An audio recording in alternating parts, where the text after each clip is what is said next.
Delta G with the superscript can only be used to determine the direction of spontaneous change if the reactants and products are in their standard states. So we need a relationship between delta G not at standard state and delta G at standard state. And the relationship is right here, where Q is the reaction quotient. At equilibrium, delta G is negative 2.303 RT log of K. Now Q and K are equilibrium thermodynamic constants, and I will show you how to get Q and K. When ionic compounds are dissolved in water, each ion is surrounded with ions of opposite charge. For example, if I have sodium chloride dissolving in water, since water is polar, slightly negative, slightly positive, the water molecules surround these ions. This causes the mobility of each ion to be reduced because of the attraction of its neighbors. Ions in solution have an effective concentration, which is called the activity, which takes into account these ionic attractions. In dilute solutions, the activities are essentially their concentrations. But in order to be perfectly correct, we have to use activities rather than concentrations. So equilibrium constants that are described in terms of activities are called thermodynamic equilibrium constants. For the general reaction, the constant K is equal to the activities of products divided by the activities of reactants. And we can use the following approximations in establishing activities. For solids and liquids, the activity is 1. For gases, the activity is the pressure in atmospheres. And for aqueous solution, the activity is equal to the molar concentration. So let's look at a couple examples writing the thermodynamic equilibrium constant expression. So K is equal to the activities of products multiplied together divided by the activity of reactants.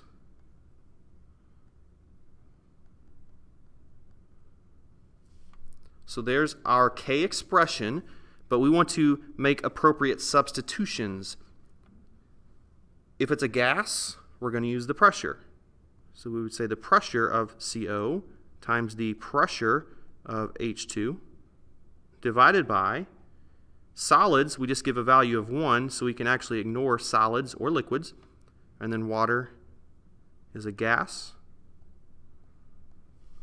So this would be called Kp because everything is in terms of pressure.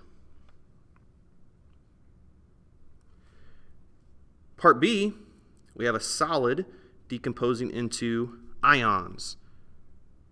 So K, if we make the appropriate substitutions, if it's aqueous, we just use concentration. So K would be equal to concentration of lead ions times concentration of iodide ions squared because of the coefficient of 2. And we ignore the solid, so we divide by 1, just ignore it.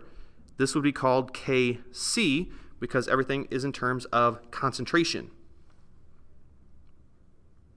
Part C, K is equal to products divided by reactants. I'm going to ignore sulfur. OH is aqueous, so we're going to say OH to the 4th because the coefficient of 4 divided by reactants. So we're going to say the pressure of O2 because it's a gas. Sulfide is aqueous, so we're going to use concentration, and that would be squared. We're going to ignore water. The activity of a liquid is 1. So here is our thermodynamic equilibrium constant expression for this reaction.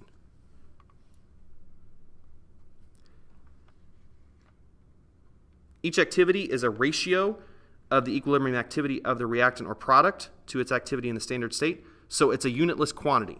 No units for K. Let's look at a couple problems.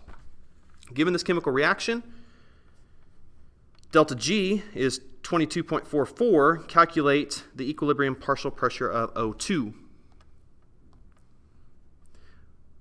If I go back to this reaction and I write a K expression, K is equal to products divided by reactants. Well, in this case, that would be the pressure of O2. Solids are given a value of 1. So K would be equal to the pressure of O2. So essentially, if I'm solving for the partial pressure of O2, I just need to solve for K. In my equation, delta G equals negative 2.303 RT times the log of K. Delta G I'm given. I'm going to convert that to joules. 22,440 joules is equal to negative 2.303. R is 8.314 joules per mole Kelvin. Temperature, 298 times the log of K. So we get the log of K is equal to, when we simplify this, negative 3.933. I want to get rid of log. I'm going to do the anti-log of negative 3.933, the function right above the log key in your calculator.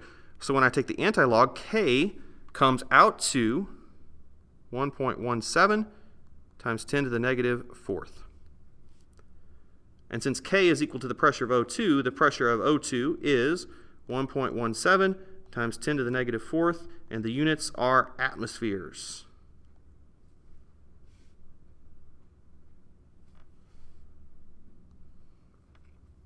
Let's look at this one. The equilibrium constant K for this reaction is 6.8 times 10 to the negative 84th. What is delta G? Well, if I know K, I'm solving for delta G. Same equation I used before.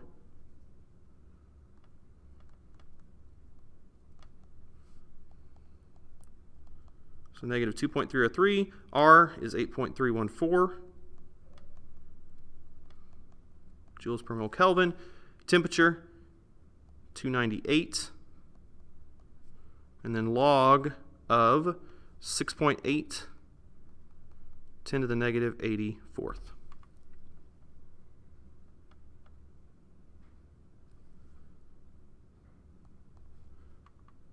So when you solve this, you get a value of positive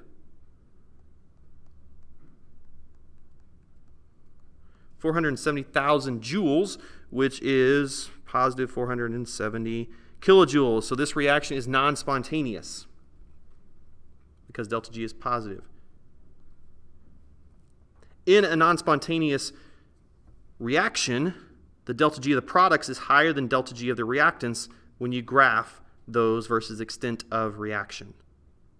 So in this case right here, because the products are higher than the reactants, that tells you it's a non-spontaneous reaction.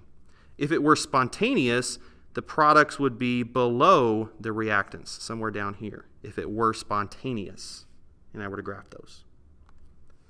Third law of thermodynamics states that the entropy of a pure perfect crystal at absolute zero is 0. The pure perfect crystal represents the greatest order possible. But as you raise the temperature, you increase the entropy.